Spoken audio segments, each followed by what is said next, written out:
자, 오늘 베드로와 요한이 성전에 올라갔어요. 무엇하러 올라갔을까요? 기도하러 갔습니다. 기도하러. 그런데 성전 미문에 앉아있던, 오늘 잘 걷지 못하는, 그는 거린이었고 걷지를 못해요. 나면서부터 걷지 못했다, 이렇게 얘기해요. 그래서 요즘은 보행장애자 이렇게 표현을 합니다. 한글 개혁판은 안진뱅이 이렇게 나왔어요. 신부는 거지입니다. 거린이에요. 그러니까 예전에 다 우리가 안진뱅이로 살기 때문에, 보행장애자로 살기 때문에 수입이 없어요. 가난합니다. 이런 사람을 지금 만났는데, 그에게 은과 금을 준 것이 아니라 그의 상황을 회복시켜 주셨어요. 걸을 수 있도록 해주셨어요. 얼마나 큰 축복입니까, 여러분? 자, 지난주에 우리 사도행전의 모습을 봤지요. 초대교회 성도들이 신앙생활하는 모습을 봤어요. 자, 죄사함 받았지요. 성령 충만함 받았어요.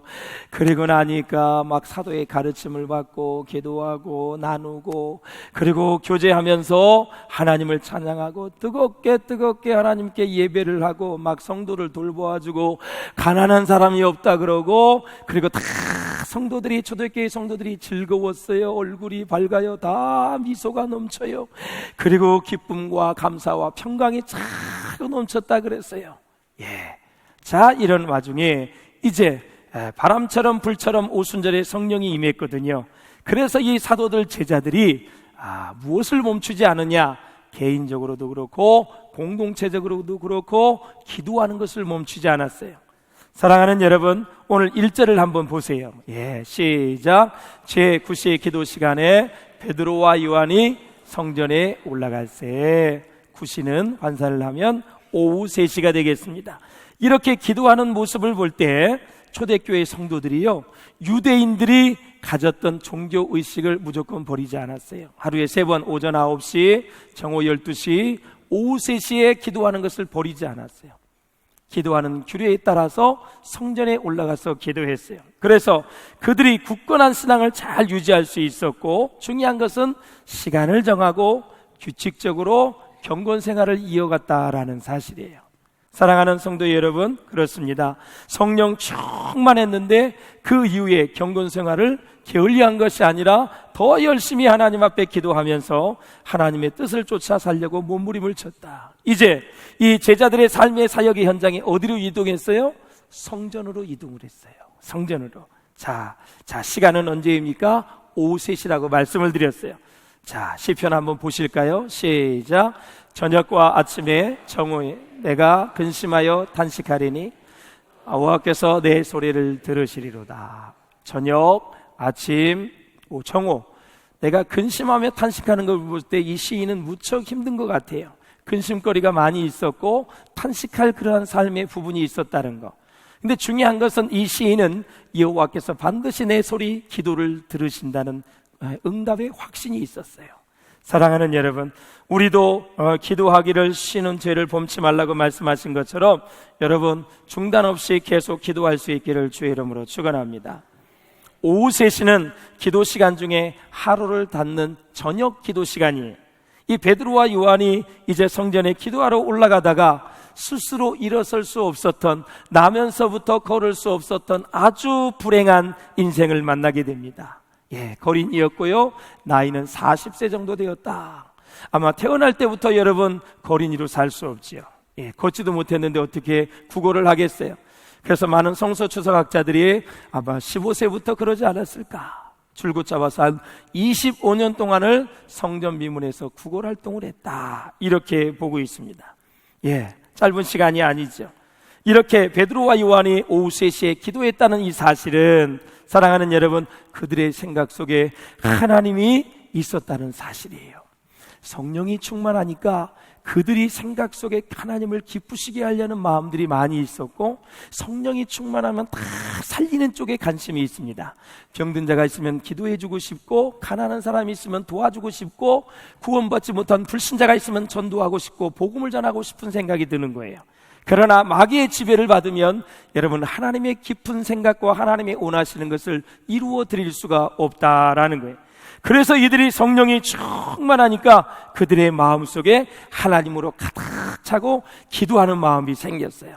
하나님의 기적을 주는 방식이 있어요. 하나님은 기적을 주시기 위해서 반드시 기도를 하게 하십니다. 여러분. 기도를 하게 하세요. 그래서 내가 지금 기도하고 싶은 욕구가 일어난다는 것은 기적을 경험할 그런 순간이 다가오고 있다.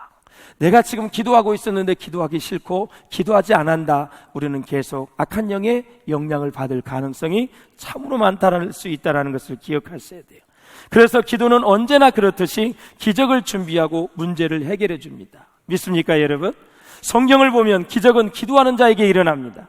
그래서 하나님께서는 몇 단계가 있어요. 먼저 그 사람에게 믿음을 준비시켜 주시고 축복을 해 주시고요, 그 다음에 하나님께서는 어떻게 하시느냐, 먼저 산상수훈의 말씀처럼 마음을 가난하게 하십니다. 기도의 욕구를 주셔요, 믿음을 준비하세요, 마음을 가난하게 만들어서 기도할 때 그때 믿음으로 기도하면 하나님의 역사가 일어나요. 할렐루야. 놀라운 일들이에요. 놀라운 일들이에요. 본문의 기적의 사건은 베드로가 성령 충만 받은 이후에 행한 첫 번째 기적입니다. 예수님이 공생애를 시작을 할 때 광야에서 40일 동안 금식하며 기도했습니다. 성령이 충만해서 성령에 이끌림 받았다 그랬어요. 그래서 여러분, 천사들이 기도할 때 수종을 들었다 그랬고, 그가 기도를 마친 이후에 첫 번째 공생애 사역의 기적이 뭐예요? 요한복음 2장에 나오는 물을 포도주로 만든 거예요. 어떻게 여러분 사람의 능력으로 물을 포도주로 만들 수 있겠어요? 우리 영적인 영원한 신랑이, 육적인 신랑이 이 포도주가 떨어졌을 때 적극적으로 도와주셔서 인생을 풍요롭게 하고, 문제가 생겼을 때 하나님 앞에 나아가서 그분께 요청하면 문제를 해결해 주시는 분이고, 그 영원한 우리의 신랑 되신 예수께서 인생에게 다가오셔서 인생의 문제를 다 해결해 주는 하나님 샘플의 기적이에요. 오늘은 사도가 성령 충만을 받고 하나님의 영으로 충만해서 첫 번째 경험을 한 기적이에요. 그래서 40년 동안 걷지 못했던 사람이 일어나 걸었어요. 그 당시에 이 불구자는 성전에 들어갈 수가 없었어요. 그런데 여러분, 성령이 충만한 베드로를 만나서 그가 치유 안 받고 성전에 들어가 뛰기도 하며 걷기도 하며 하나님께 찬양과 영광을 올려드린 거예요. 여러분, 하나님의 영이 말세에 우리에게 임한다 그랬어요. 그 영을 받으면 회복의 역사가 일어나는 거예요. 여러분, 걷게 됐지요? 구원받았지요? 기쁨이 충만했지요? 이제는 다 재정적인 문제도 해결되어졌고 영혼의 문제도 해결되어져서 천국 갈 수 있게 됐어요. 얼마나 큰 축복을 받았는지 이루 헤아릴 수 없을 정도였습니다. 사랑하는 여러분, 그렇습니다. 기도하면 하나님이 일하시고 역사하시고 하나님이 응답하시고 하나님이 움직이시는 놀라운 역사예요. 우리 3부 예배 때도 우리 준비 찬양 때 주가 일하시네, 주가 일하시네, 우리 찬양단들이 찬양을 올려드렸어요. 기도하면 하나님이 일하실 줄로 믿습니다. 사랑하는 여러분, 그러므로 내가 기도하고 싶은 마음이 생길 때 그 기도의 줄기를 놓지 마시고 다시 기도의 자리를 회복할 수 있기를 주님의 이름으로 축원드립니다. 기도는 만사를 해결할 뿐만이 아니라 인생의 모든 문제를 해결받을 수 있는 특권 중에 특권이 뭐냐? 기도입니다. 사랑하는 여러분, 성도의 힘이 어디서 와요? 기도를 통해서 오는 것입니다. 여러분, 기도의 자리를 꼭 회복할 수 있기를 바랍니다. 하나님은 또한 기도하는 사람에게 좋은 만남의 축복을 예비하십니다. 오늘도 본문을 보면 매일 보았던 여러분 거린이었지만 이 사도들이 성령이 충만하여 기도하러 올라가는 중에 다시 이 거린을 보게 됐어요. 거기에서 이제 기적을 맛보게 되는데, 언제든지 기도하면 하나님이 놀라운 영적인 사건을 다 예비하시고 문제를 해결해 주시는 것을 볼 수 있어요. 그러니까 저 사람이 지금 한 성도가 계속 기도에 열중하고 있다 그러면 우리는 이런 믿음이 생겨요. 아, 조만간에 얼마 가지 않아 하나님이 기적을 주시겠구나, 문제를 해결해 주시겠구나, 하나님의 일하심을 보겠구나, 이제는 웃을 날이 오겠구나, 이제는 상처와 아픔과 고통이 치유되겠구나, 아, 가정이 새로워지겠구나, 자녀들이 죽게 돌아오겠구나, 사업이 잘 되고 형통하겠구나, 직장에서 좋은 일이 있겠구나, 아, 질병이 치유되겠구나, 다 이런 일들이 일어나는, 이런 일이, 여러분, 그런 일들이 기도하는 사람들한테 다 예비되어 있다라는 사실이에요. 그런데 기도를 열심히 하다가 아이고 언제 마귀의 덫을 걸리나 걱정이 돼요. 그러나 쉬다가도 방황하다가도 주님 앞에 다시 돌아오면은 저 사람이 또 좋은 일이 일어나겠구나.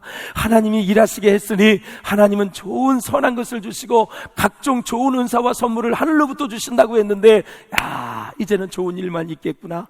아무리 어려운 일이 와도 기도하니 이길 수 있잖아요, 여러분. 마귀가 시험에도 이길 수 있잖아요. 환난이 와도 이길 수 있잖아요. 고난이 와도 이길 수 있잖아요. 시험이 와도 이길 수 있잖아요. 기도 위에는 이런 유가 나갈 수가 없다 그랬어요. 제자들은 귀신 들린 자라 다 고칠 수가 없었어요. 아무리 기도해도 고칠 수가 없었어요. 예수님이 와서 한 방으로 다 치유해 주셨어요. 예수님, 우리가 기도할 때는 안 됐는데 예수님이 기도하니까 다 자유케 되네요. 회복되고 치유되네요. 어떻게 해야 돼요? 얘들아, 기도 외에는 이런 유가 나갈 수 없느니라. 기도를 통해서 하나님이 능력을 주셔서 승리하게 해 주신다라는 거예요. 성전 앞에 앉아있는 이 거리는 하나님을 예배하는 것과는 전혀 상관이 없어요. 얼마나 부러웠을까. 기도하러 올라가고 성전에 예배하러 올라가고 제사하러 갔을 때 나도 한번 들어가고 싶다. 어떻게 제사하는지, 어떻게 찬양하고 어떻게 하나님을 예배하는지 보고 싶다. 여러분, 40년 동안 보지를 못했어요. 그런데 오늘 볼 수 있는 길이 열렸으니 얼마나 큰 축복입니까? 사랑하는 여러분, 안진뱅이가 원했던 것은 금과 은이었어요. 그가 원했던 것은 동전 한 분, 두 푼이지 영원한 것이 아니었다라는 것이죠. 하나님은 언제든지 우리에게 영원한 것을 주시기를 원하세요. 구원을 주시기를 원하세요. 천국에 대한 소망을 갖기를 원해요. 우리가 진리에서 자유케 되기를 원해요. 그러나 우리의 인생은 자꾸 유한한 것을 계속 원해요. 그러나 사랑하는 여러분, 유한한 것은 다 이 세상에 지나가는 것들이에요. 다 불에 타서 없어질 것들이에요. 하나님의 영원한 것들을 사모할 수 있기를 주님의 이름으로 축원합니다. 이 거린이 구걸을 할 때 베드로와 요한이 오늘은 완전히 태도가 다릅니다. 우리를 봐라. 우리를 봐라. 시작. 베드로가 요한으로 더불어 주목하여 가로되 우리를 보라 하니 그랬습니다. 5절에 보면 그가 저희에게 무엇을 얻을까 하여 바라보고는 그랬습니다. 자, 보세요. 성령이 충만하고 믿음이 충만하고 하나님의 영으로 충만한 베드로와 요한의 눈과 그리고 돈과 은과 이 작은 동전을 원했던 이 거린의 눈이 마주쳤어요.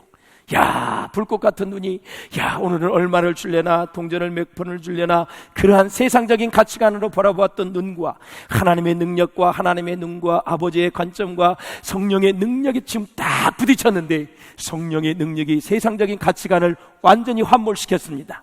그래서 그는 이 은과 금을 원했지만 하나님의 능력과 성령의 권능으로 치유받기를 원했던 베드로의 마음이 완전히 이 마음을 장악한 줄로 믿습니다.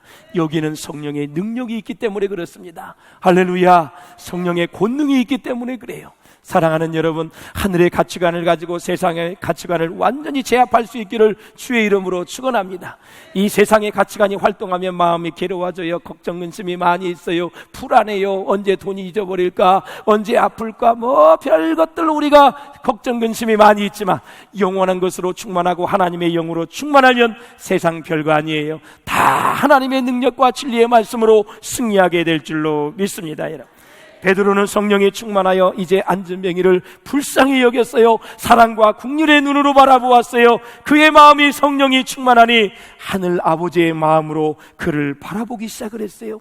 이제 하나님의 관점에서 보니까 저 거리는 영원히 버려질 자가 아니라 구원받을 자였고, 하나님의 관점에서 보니 저는 잃어버린 아들이었어요. 하나님이 사랑하는 아들이었어요. 구원받을 대상이었다라는 사랑입니다. 사랑하는 여러분, 돈 한두 푼이 중요한 것이 아니라 아직 구원받지 못한 그의 영혼이 정말 불쌍했던 것입니다. 이 사건을 보면서 저는 베드로와 요한이 정말 얼마나 믿음이 성장했는가를 알 수 있어요. 그러므로 사랑하는 여러분, 예수 그리스도의 능력과 권세가 늘 우리와 함께 하셔서 죄인을 구원할 수 있기를 바라고요, 마귀를 대적하여 승리하시기를 바라고요, 죄악에 넘치는 이 세상에서 세상을 이기고 승리할 수 있기를 주님의 이름으로 축원을 드립니다. 어느 신학자는 이런 말을 했습니다. 교회는 가난한 자, 고아, 과부를 도와야 된다. 그렇지만 교회는 구제해야 하지만 구호단체는 아니다. 교회는 수많은 교육을 해야 되지만 교회는 그러나 교육단체는 아니다.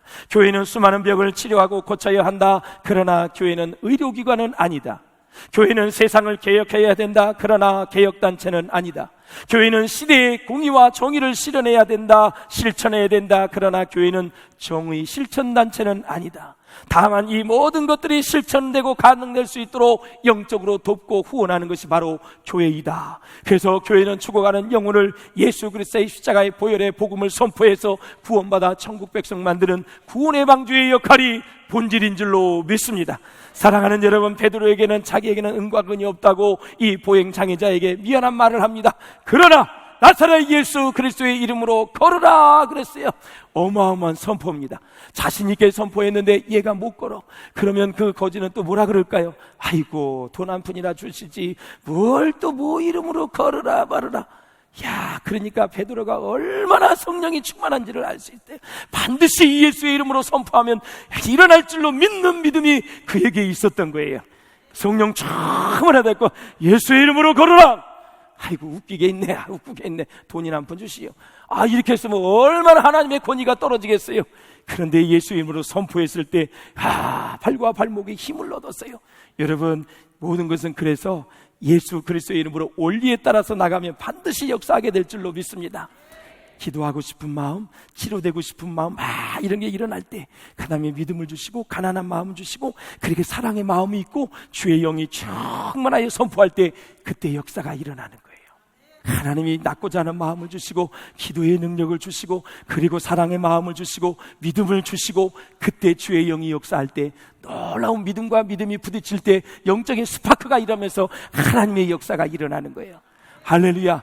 이것을 다 경험할 수 있기를 주님의 이름으로 축원을 드립니다. 예수님은 만병의 대의사가 될 줄로 믿습니다.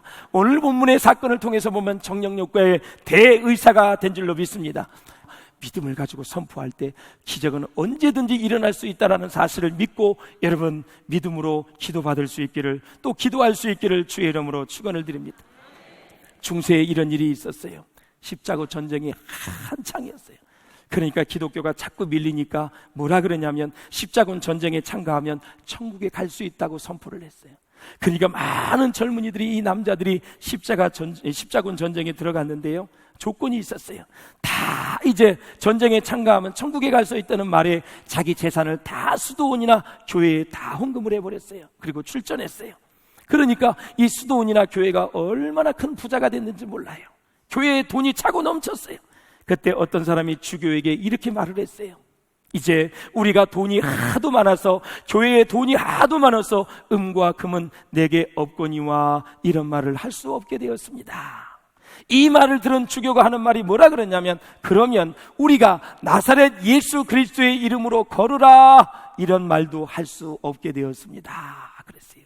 사랑하는 여러분, 교회는 교세를 자랑하는 것이 아니에요. 많이 모인 것을 자랑하는 것이 아니에요. 우리 교회가 큰 것을 자랑하는 것이 아니라 교회는 오직 교회의 주인 되시는 예수 그리스도의 이름으로 능력이 나타나야 될 줄로 믿습니다. 죄인이 오면 회개해야 됩니다. 모든 질병도 치유받아야 됩니다. 고통과 아픔과 상처도 치유받아야 될 줄로 믿습니다. 그러므로 우리의 마음에서 물욕을 빼내야 돼요. 정욕의 모든 것을 빼내야 돼요. 이 세계의 자랑을 다 빼야 주의 예수 그리스도의 능력의 이름이 역사할 줄로 믿습니다. 얘기했잖아요. 제자들은 지금 돈이 없어요. 예수님이 부활하신 이후에 40일 동안 만났고요. 그리고 열흘 동안 50일이에요. 이것저것 따지면 2, 3개월이 지났어요. 예수님과 함께 다닐 때는 예수님이 기적을 베풀어줘가지고요. 병 고침 받은 사람이 얼마나 헌금을 많이 했는지 아주 가론 유다가 돈을 많이 갖고 다녔어요. 충분히 먹고 자고 다 했어요. 근데 예수님이 이제 승천하시고 막 이렇게 되니까 제자들이 돈 벌려고 어디로 갔어요? 자기 갈릴리 바다에서 고기 잡으러 갔잖아요. 지금 제자들은 돈이 없어요. 한 푼도 없어요. 근데 오순절 마가의 다락방에 임했던 성령은 충만한 거예요. 이때 여러분 이 거린을 만난 거예요. 축복이지요. 여러분 영역이 충만할 때, 권능이 충만할 때 만나가지고 이 기적이 일어났다라는 거지요. 사랑하는 여러분, 교회는 돈 얘기하고 권력 얘기하고 명예 얘기하면 하나님의 역사가 많이 안 일어나요. 교회는 예수 그리스도의 권능과 성령의 능력과 하나님의 말씀이 제대로 선포될 때 교회는 건강해지고 치유와 회복의 역사가 불같이 일어날 줄로 믿습니다. 그러므로 거린의 모습을 보십시오. 제 가운데 태어났다는 것 누구도 부인할 수 없어요. 저와 여러분도 마찬가지예요. 태어날 때부터 죄인이었어요. 그러므로 복음의 가장 큰 메시지는 뭐예요? 우리 모두가 죄 가운데 태어났다는 거예요. 말씀 한번 보실까요? 시작. 내가 죄악 중에 출생하였으며 모친이 죄 중에 나를 잉태하였나이다 그랬습니다. 이것이 인간의 실존의 모습입니다. 죄가 있는 인간은 마귀의 유혹과 죄를 스스로 이길 수가 없어요. 늘 우리는 동일한 죄를 반복하며 살아가는 모습을 볼 수밖에 없어요. 안전뱅이 이 거린을 보십시오. 걷지 못하는 자를 보십시오. 세상이 그를 도울 수가 없었어요. 기껏해야 동전 몇 푼입니다. 사랑하는 여러분, 그러므로 이런 찬양이 있죠. 돈으로도 못 가요. 여러분, 어여뻐도 못 가요. 여러분, 정말 권력으로도 못 가요. 다 천국은 뭐로 가요? 믿음으로 가는 줄로 믿습니다. 할렐루야. 천국은 믿음으로 가는 거예요. 고린도전서 한번 보실까요? 시작. 이 세상이 자기 지혜로 하나님을 알지 못하는 거로. 이 고린도전서의 말씀은 그 당시에 지혜가 최고였어요. 그래서 헬라 철학이 하나님을 아는데 도움을 줄 수 없었다라는 것을 얘기하는 거예요. 실제로 이런 어떤 문헌에 보니까 이런 얘기가 있어요. 신약 시대에는 지혜로운 철학자들 사이에 자살이 많이 늘어났다 그래요. 그렇게 좋은 철학, 그렇게 자랑하는 지혜, 그런 지혜로운 철학자들이 자살률이 굉장히 높았다는 거예요. 그 지혜 가지고 구원을 얻을 수 없었다라는 거예요. 여러분, 전도서를 보시죠. 이 전도서의 저자는 솔로몬입니다. 아주 지혜로운 왕입니다. 지식과 명철을 자랑하는 책입니다. 그런데 솔로몬이 인생 이것저것 다 겪어봤어요. 근데 어떻게 고백을 했냐? 이런 고백을 합니다. 나는 인생의 의미에 대한 해답을 찾으려고 애를 썼다. 가능한 한 모든 방법을 다 동원해 보았다. 지혜와 철학과 학문을 동원해 보았다. 쾌락의 방법도 동원해 천명을 얻어 보았다. 큰 성전도 지어봤고 건물도 지어봤고 거대한 정원도 지어봤고 공원도 지어보았다. 다양한 오락과 다양한 음악도 다 동원해 보았다. 그러나 나는 찾을 수 없었다. 사랑하는 여러분, 우리의 음식, 책, 스포츠, 영화, TV, 술, 담배, 취미, 많은 것들이 정말 내가 나의 문제로 고민하고 있을 때 그것을 하면은 어느 정도는 잃어버릴 수 있고 일시적인 행복을 줄 수 있어요. 그러나 한 가지가 끝날 때마다 다른 것이 또 필요해요. 인생은 만족할 수가 없어요. 그래서 허무하고 공허하고 늘 영적인 가람이 있는 것입니다. 사랑하는 여러분, 제가 한 분을 소개할게요. 이분은 하늘에서 왔습니다. 베들레헴에서 출생했습니다. 우리의 죄를 위해 죽으시고 3일 만에 부활하시고 승천했는데 다시 오신다고 합니다. 이분을 의지하면 우리의 인생의 모든 아픔과 고통이 치료될 줄로 믿고 이분을 믿으면 구원을 받는다고 합니다. 바로 고린처럼 성전에 들어가 찬양할 수 있다고 합니다. 이 이름은 누구일까요? 바로 나사렛 예수인 줄로 믿습니다. 이 예수님을 의지하여 우리의 인생의 문제를 하나님 앞에 가지고 나아가서 하나님 앞에 아뢰는다면 하나님께서 문제를 해결해 주실 뿐만이 아니라 다시 한번 기쁨과 즐거움으로 주님을 찬송하게 되게 될 줄로 믿습니다. 혹시 예수 그리스도를 놓친 적은 없으신지요? 세상의 모든 것을 다 가졌어도 예수님을 놓친 적은 없으신지요? 다시 한번 그분을 의지하고 그분을 바라보는 가운데 여러분의 영이 회복되시기를 바라고 여러분의 기도의 제목이 응답되시기를 바라고 여러분의 아픔과 고통이 다 치유되고 회복되어져서 하나님의 나라를 마음껏 기뻐하고 하나님께서 주시는 은혜와 능력과 축복 속에서 늘 승리할 수 있기를 주의 이름으로 축원합니다. 예수의 이름에 능력이 있습니다. 예수의 이름에 구원이 있습니다. 구원과 능력의 이름 예수. 그 예수가 우리의 인생의 주인 되어져서 여러분의 인생을 다 운전해 갈고 여러분의 인생을 핸들할 수 있기를 주님의 이름으로 축원합니다.